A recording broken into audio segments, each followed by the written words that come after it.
Hi guys, welcome back to the Butterfly Effect podcast. My name's Liam, I'm here with Jack. Hi guys. And we're on part 5.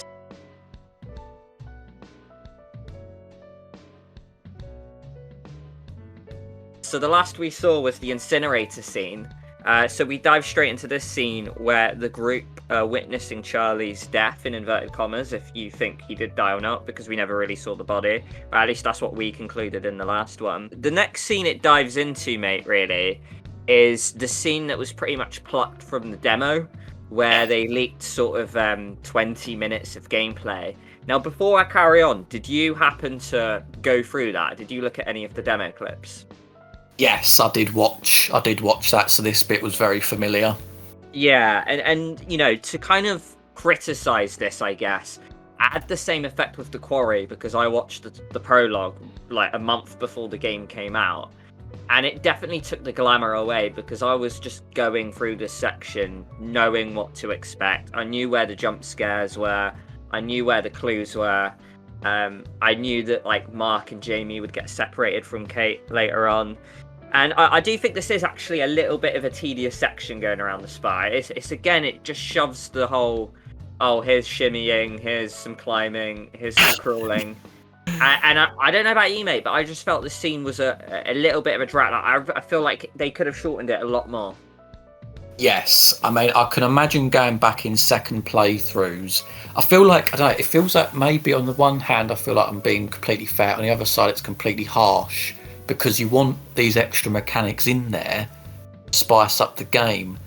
Then when you feel like you're force-fed it a little bit too much and for a bit too long, it can be like, well, if I'm feeling this now, what's this going to be like in future playthroughs? But I do get what you mean, that there is a lot of that, you know, the climbing, the jumping, the balancing and all that in this particular section. And yeah, like in terms of the thing itself, I mean, you see the construction mannequins, don't you? You know where the jump scares are. There's little tape recordings and things like that.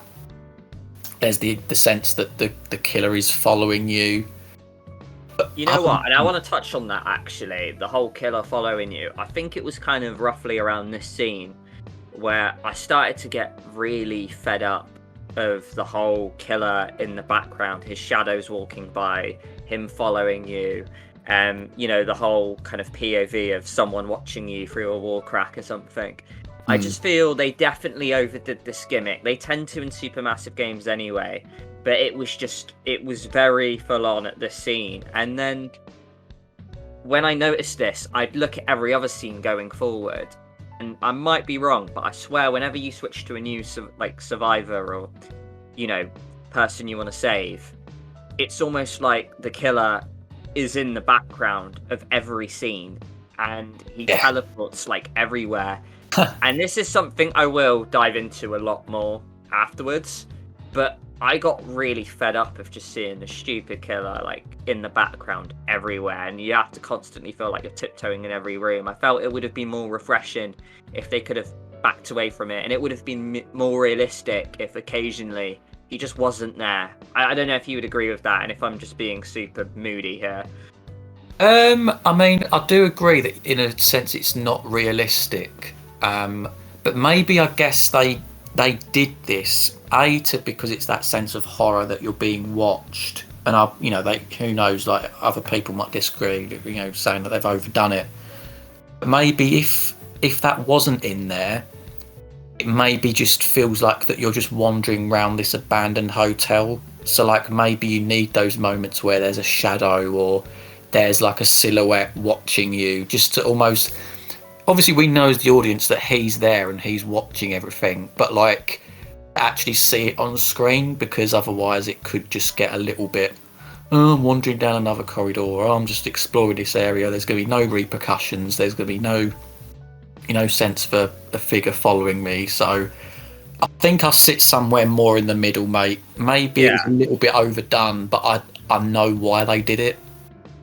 Of course, yeah. And to be honest, I think it is very consistent, and just like retain my opinion as you play the rest of the game, because obviously you're yet to complete it, so like you'll see that going forward. But yeah, one thing I'll mention, I realised when I was going through as Jamie and Mark while shimmying through everything, not only did I feel like I needed to change my brightness up because there were some dark moments, Right. in terms of brightness, but also I really, obviously it's no hidden secret, I'm fucking up left, right and centre with my QTEs. I can't do the heartbeat sequences. I've just had a mare. I switched over to controller because I just couldn't play on mouse and keyboard. I lost a pillow fight, guys. I had to. It's when you shimmy over with Jamie and you and Mark have to open this door. Yeah. You've got a button mash to open this door up, for Mark so he can let Jamie through. Yeah. Now, I, for the life of me, could not complete it. I just was button mashing, and I swear I did it, like the bar would fill up. Yeah. And then they would slam the door shut, like, let's try again. And I did that like 6 or 7 times, and I was just doing it for the life of me. And it got to the point where I completely assumed it was because of the sticker on my controller. So I ripped the sticker off, and then I did it again, and it was still failing. And then, I don't know, maybe I'm covering my own ass because of all the QTs I failed in this game. Maybe it's a dodgy controller and my X button is not the best. I have had it for some time and I am due a new one. Maybe that's just me trying to cover my own backside though. So I actually had to switch to easy mode here just so I could open a flipping door. And I mainly did this because I was aware that I'm recording this, because we've got our gameplay on, the channel as well. And I was conscious that I didn't want to be stuck for 10 minutes because it was like uncut editing. I didn't edit any of the footage. It's exactly as you see it, complete transparency. So I didn't want to be sat there for 10 minutes trying to open a bleeding door while bleeding my thumb out. So yeah, I had to switch to the easy mode, mate. Maybe that's just me sucking at games, but yeah, I thought I'd flag that. I mean, again, to repeat, I do find these button mashing ones challenging, which is ironic because that's the difficulty is more so than any other game. Even when, like you say, it's just opening a door or something. It could be that, again, it could be like I've got cold hands or something. I really don't know, but I'm really pushing it close to the edge in terms of getting these button mash ones. The other ones I'm comfortably doing. It's definitely them ones that I'm struggling with, I've got to say. So whether there's something in that, whether it's just like a slight tweaking in the difficulty or something along those lines, because I can't imagine what the hardest one would be. You'd practically fail every one. So I think they made the quarry too easy. And I'm thinking maybe they took the pointers on board that the game was too simple. So I wonder if they went really overboard the other way and made the devil in me super challenging. That's a possibility. Possibly. I mean, like I say, I have been getting the QTEs. I've not failed a QTE yet. So it could literally just be a PC thing, mate, or I don't know, a control of it. I really don't know. It could be the game mechanics itself. But like I said before, I do think the button spamming one is significantly more difficult than it has been previous. Yeah. No, okay. I mean, we'll flag that. Let us know in the comments, guys, what you think about that. I mean, we move past to there's the mannequin scene. We've all seen it in the demo. There's not too much to really take away from this. There's just a lot more mannequins. There's the saw bits with is it Angela or Monica or something who tried to quit. And then we reunite with Kate, and they hear Erin scream, who in a different room has been chased into the chamber.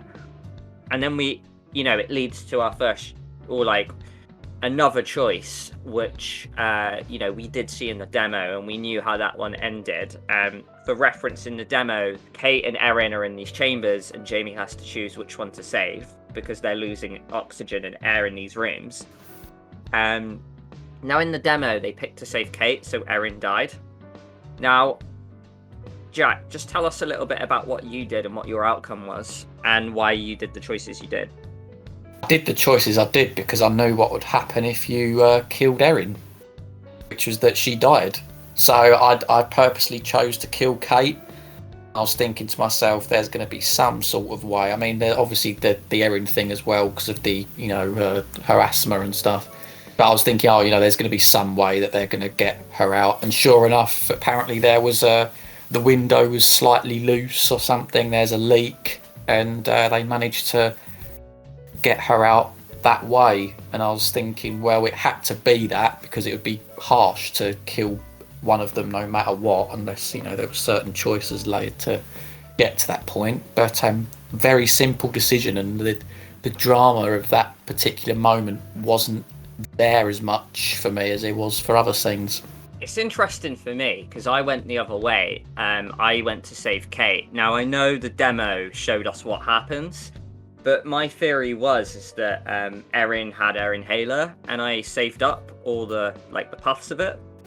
So I really assumed that this inhaler would play a massive part in this scene to give her oxygen, and I thought because she had that in her inventory, as Kate didn't, that Erin would have the edge. And I assumed maybe the demo tried to give us a little red herring where they tell you, oh, Erin dies, but maybe it's because she didn't have the inhaler, or she used all her intakes of it. Yeah. So yeah, I went the other way, and essentially the inhaler doesn't matter whatsoever. I don't really know the relevance of the inhaler. But yeah, just exactly like the demo, it played out, and I had my first death in Erin. And as she dies, what I think didn't happen in the demo though that I had was she writes on the window in her own blood, "It's Charlie." Oh right, yeah, because of the recording earlier. Yeah, exactly. So there's this whole conspiracy bit that starts. But yeah, just so that I don't have a perfect playthrough, Jack. That's my first death of the game. Unfortunately, it's Erin, who it's quite a sad one because I really liked her as a character. I had a feeling she would be maybe my favorite, the shy intern girl. I thought I saw a lot of potential. Yeah. I mean, I'll let you react to that, and then I'm going to come back to my reaction and my overall thoughts to it, though, mate. I've got to admit, it was something that crossed my mind, the whole thing with the inhaler, particularly because literally, what was it, half an hour ago, we was, or half an hour before, we was literally talking about you saving up inhalers, and I was thinking, yeah, maybe it's because of this gas chamber scene. But to my shame, obviously I know the sort of the function, the purpose of an inhaler, but I sort of Googled it to see what it necessarily did in terms of was it just sort of somehow giving oxygen? But then I was thinking, if the room's full of gas, how does that work? And it basically said something it helps clear the airways more so that more oxygen can get into the lung. And I was thinking, well, that's not necessarily going to help in this situation because it's just a room full of gas. So that almost doubled my effort in why I picked to kill Kate in that instance. Yeah, of course. I think I am, to be honest, I am a little just a tad bit salty with this choice, only because I was speaking to one of our top fans, Cade Averson, in the comments afterwards about this whole choice, and we spoke about it, and he said that there aren't really any evidence or clues to let you pick. There's sort of no premonition or sort of no logic. You almost just have to do a 50-50 coin toss and kind of maybe pick the one you like more. Or maybe if you watch the demo, go the opposite way, because you know what happens if you go for that fate. I kind of took a leap of faith. I went for this inhaler theory, which didn't pay off. But I don't know, I know we've had debates in the past whether maybe every choice, every death needs to be sort of sealed by some kind of clue or logic that you should have followed. Sometimes it's nice just to have a 50-50, maybe luck-based one in there. But yeah, I don't know. I just feel like maybe if there was sort of a premonition or a clue or something, but because apparently it all boiled down to Kate's window not being sealed properly. Yeah. And I don't know if that is apparent, if there is a way to work that out before you're thrown into the choice. But I did come out of it feeling a little oh, what could I have done? Was there did I do something wrong myself? But it is one of those, I took a leap of faith, it didn't pay off, and, live and learn, right? Yeah, exactly. From what I gather anyway, I don't think there was any way of knowing that there was a leak in the window. So to come back to the whole 50-50 thing, I don't like it. I remember in Little Hope there was a point, I think it was when you're playing as Tanya, and it just says go left or go right. And I think it was a pretty much 50-50 choice that if you went a certain way, you could potentially die. And if you went the other way, you'd be safe. I think it's a lot fairer to the players that really take their time, that, in order to reward them for certain things. So I don't know. Maybe they were counting on the fact that, you know, you have to pay attention that she has breathing difficulties and stuff like that, and that's why you should go to kill Kate. But I can, on some level, understand why people might be a little bit aggrieved. Yeah, it's a bit like we mentioned before. There was the tape choice before, and now this one, and it's almost like it seems really difficult to keep Erin alive. And honestly, mate, hats off to yourself, because Erin's had 3 sort of chances to die here. It took me the 3rd one, and there's probably way more that I won't know about because Erin won't be in my story going forward now. Yeah. But, you know, for you, she survived kind of like, she's dodged 3 bullets. So that's, you know, hats off to you, mate. You've done well. Because I know a lot of people have killed Erin, you know, in the 3 instances that we have covered. So, yeah, like, honestly, pat on the back, mate, for still having Erin alive. And as for the 50-50 point, I definitely think, you know, that is something I don't want to dwell on too much, but that could probably warrant a separate video, because I'd love to talk about that in more detail. It's such a fascinating concept, whether the choices should all be logical, or if it is good to have some luck-based ones in there. Let us know in the comments what you think about that. But yeah, fascinating. So we've already got our first sort of switch, mate. You've got 5, I've got 4. So this is going to be dead interesting. This is where the meat of the podcast comes into it, where we get to compare our choices on our games. The next thing that happens is, I think all 3 just get separated, don't they? Yes, I think so. I've got a quote written down here, and I think this comes before they get split up.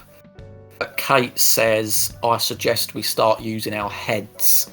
I was sat there thinking, is that a little nod to say that the head decisions are going to be good going forward from here? So he's probably overanalyzing it again, but yeah. And then, yeah, that honestly, the next thing I've got, mate, is that they get split up again. Yeah, I mean, obviously, so Mark has it probably worse. He falls down this, like, trap door, and, yeah, like, so basically you have to hide behind a little wall, and you see the killer, he walks by, again, conveniently, he's right there again. Yeah. You know, one of my big criticisms. And I managed to hide from this point, you know, it was fairly simple to get behind the wall, I thought, and then just sort of, you know, maybe I got lucky that I saw it. But then there's this second section. I don't know if you got to this bit where there's a table that you have to hide under. Yes. Yeah, I did, yeah. Now, because I'm an absolute cripple, mate, when it comes to the heartbeat sequences, it didn't take long. I think I failed on, like, the 2nd or 3rd one. So, yeah, Mark, for me, got chloroformed and captured. Ooh, interesting. Okay, right. So, as by your reaction, I'm guessing you weren't discovered under the table. No, there was another hide sequence after that one as well. Oh, really? Okay, well, you've got to tell me this, mate.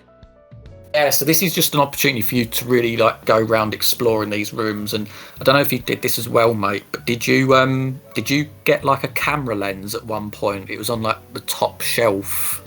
I think it's like the first room that you drop down, but you could, like, you could examine something, and it was one of those ones you have to move analog stick around, and it zoomed in on this camera, and then he had to get his little stick out to try and reach it and get it down.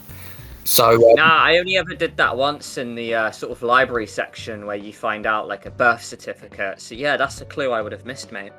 Oh right, so yeah, I don't think it's a clue, but he then puts it on his camera, and because they were literally talking seconds before about, you know, we should get evidence about this for the cops, I was just going around taking pictures of stuff, like of the mannequins, and there was one of, like, the mannequin of Kate at one point, so I took a picture of that.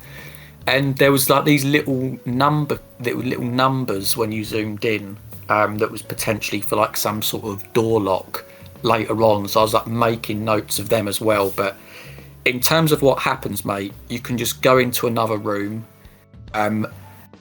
which actually there is something interesting in here. There's this bit, you've got to do a hide sequence, and he walks past you back into the room that you were in, and the lights come on again, so it's almost sick when you can walk around, and there's, like, this mannequin sat there, fuck knows what it was, but it said, press the button, please press the button. And I don't know what, I think I just wimped out, basically. I thought, if I press this button, it could be some booby trap. It will set an alarm off and it'll come and find me. So I purposely didn't hit that button. So I don't know what happens if you do. So again, if someone in the comments did press the button there, then do let us know. But basically, yeah, I then just continued on with Mark, and yeah, I didn't encounter the killer. Interesting. I mean, it'll be interesting to see how fatal or lethal mine was with Mark, and I'll get into it more later because this is the last we'll see Mark for this chapter. So I will put a pin on that. But my conclusion is that he got chloroformed and handcuffed to this pipe, I believe. So that faded to black. So at this point, I didn't know what was happening with Mark, but I was absolutely gutted because if you think about it, within quick succession, I didn't think I lost Charlie, but I was like, he might be dead. I've gone and killed Erin, and now Mark's been chloroformed, and I'm pretty much left with 2 characters. Yeah. So I was like fuming. I was like, oh god, I'm not doing well. I'm having an absolute mare.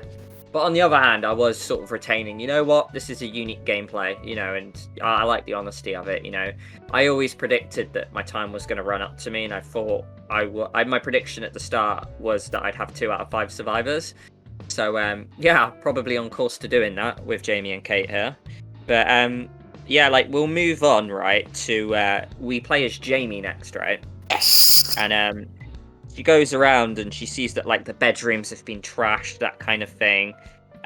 You go into Erin's room, and then you believe, you can move the mirror, can't you? And you find this whole stalk room with, red lighting. And one thing that, I want to, point out, mate, is that there's this premonition I found where, you can see Jamie getting crushed. Now, I just want to put a pin on that because, I had that premonition in my mind so much. Every scene where I was shimmying, I was really wary. So I just was really concerned about Jamie's fate. Yeah. So yeah, I don't know if you were the same, mate. Not necessarily the shimmying. I've just pretty much accepted that the shimmying, the jumping, the climbing, at this point it might be dangerous of me to do so, but that it's pretty safe. It's not like that you can just walk off the edge. You can pretty much jump, and nothing's going to come out at you when you're shimmying. But I certainly had it in my mind, and it's certainly one that I revisited later on in this chapter. But yeah, I mean, Yeah. Isn't this the bit as well where I actually went back into, was it Erin's room, or it may well have been Jamie's room, and I went under the bed and picked up the chapstick that was dropped from earlier on. It's funny because Granthem, of course, he's there again. He always is. He's following everyone. He was in the. He kind of goes in the room, and we see the animatronic from the trailer with the cigarette. And to be honest, I was just so scared a heartbeat sequence would come up. I was like, I just failed one. This is the last thing I need. Please do not throw another one at me. And luckily it didn't, because it felt like it would, because Jamie's just around the corner, and then the music kind of went a bit silent. I was like, yeah, here it comes. I'm going to get Jamie killed. Just kind of kicking the floor a little bit. Luckily it didn't, and we move on to Kate. So essentially, Kate's going around, and I don't know about you, mate, but there's this door on the right, and you can kind of peek through, and I could just see someone's head. You could see someone's head? Yeah, did you have that where you, because essentially, spoiler alert, it will be Mrs. Morello. Oh, Joseph yeah, Morello's wife. Yeah, I did see that, yeah. And I could just see sort of, this lady's head through the thing, and I'm like, are they alive? Is it someone hiding? Is it a mannequin? Is it a dead body? And I'll skip ahead to when you do go around all the rooms and you do see him. But I was like, oh, that's the door where the head was. So I looked around one end, saw some shoes, looked around the other end, I saw someone's bottom. I'm like, and now I've got to unveil this curtain or door thing, and I'm like, I know someone's back here. And I just was like, I'm probably gonna get jump scared by loudness again, but it sucks because it's I know someone's here kind of thing. Yeah. And then obviously, you have the head that rolls off, it's really gruesome. But yeah, it turns out this is Miss Morello. Yes, and you know what? Since you've mentioned that surname, it's something that, like I say, you can vouch. I sent a voice note while I was playing, but when we was playing that bit, I've said, didn't I, that I was like, that guy's not Dumet. Something stunk about that whole thing. And because I knew that Morello had been there more recently with his family. It was something that, like, I didn't have it as solidly, but it's certainly one that come to mind. I thought, I bet that guy we saw at the boat was Joseph Morello, and that's why we saw him and his daughter absolutely leg it. Maybe that's how he got, that's how he earned his escape, by luring more people onto the island. So, it was quite mildly satisfying that little thought come to pay off. But quite a good scene. And honestly, the scene where you like look in and you see Manny Sherman, like the robot thing, and the killer obviously in there. I really did enjoy that whole video call with Mundy, and how like Mundy started beating him in there, and how Sherman thought there was potential for him to be a killer in there. And it comes back to the clue I said before about him being a child and such, and how like he was misbehaving and he had serious behavioural issues and stuff. I was like, it's really looking one way that it's going to be this Hector Mundy that's going to be the killer, and there is more stuff I found later on that further went on to prove that, mate. So yeah, no, I strongly think I know what you're referring to, actually. But yeah, like, I mean, to touch base back on the whole Morello thing, it's like, yeah, I wanted to keep my mouth shut massively because I wanted you to discover it. I didn't realise the uncovering was this late in, so I'm actually really relieved I can talk about it now. But yeah, I strongly thought it wasn't Dumais, but I wasn't as cunning as you in the fact that I didn't think it was Morello. I just kind of put that out because I just sort of assumed all the Morellos would be dead on the island. Yeah. But it did pose some questions for me, because I'm like, if Morello was this previous writer and he left, it kind of, I know we strongly had the opinion that those clips and the voice thing about Charlie saying he wanted his team dead was edited. I did think, if you think about it in a cycle sense, the lead writer bringing, his family or a team onto this island and then leaving, I'm like, that actually doesn't bode too well for Charlie's case, because I'm thinking, does this mean Charlie's going to survive and then lure the next group on? So I kind of had that as a thought, but then that would also get conflicted with, then why is he trying to burn me in an incinerator? Yeah. So I had some conflicting thoughts, but I did try and flirt back with the possibility of maybe Charlie is involved, but I couldn't connect it too much. It just didn't make sense to me. But it does also leave me with all these questions with Morello. Why was he leaving in the manner he did? And I think maybe there are clues to justify it that I probably missed. But the whole Morello strand of this game is something that I need refreshing on, or I need to do a bit of digging into, because I do find it a little foggy. If that makes sense, mate. Yeah, exactly. Brilliant. That's everything I wanted to talk about, mate. We're at the nice half an hour mark, so we'll wrap it up for now, and then you guys will hear the next episode in the coming days, where we'll talk about me having more QTE nightmares, a certain someone rising from the ashes, and also we'll talk about a certain scene with a glass wall, so you get to see how Jack and I got on with that one if you haven't seen my gameplay already. But thank you very much for joining us, guys. We hope you enjoyed this one, and we'll see you in the next one. Bye bye for now.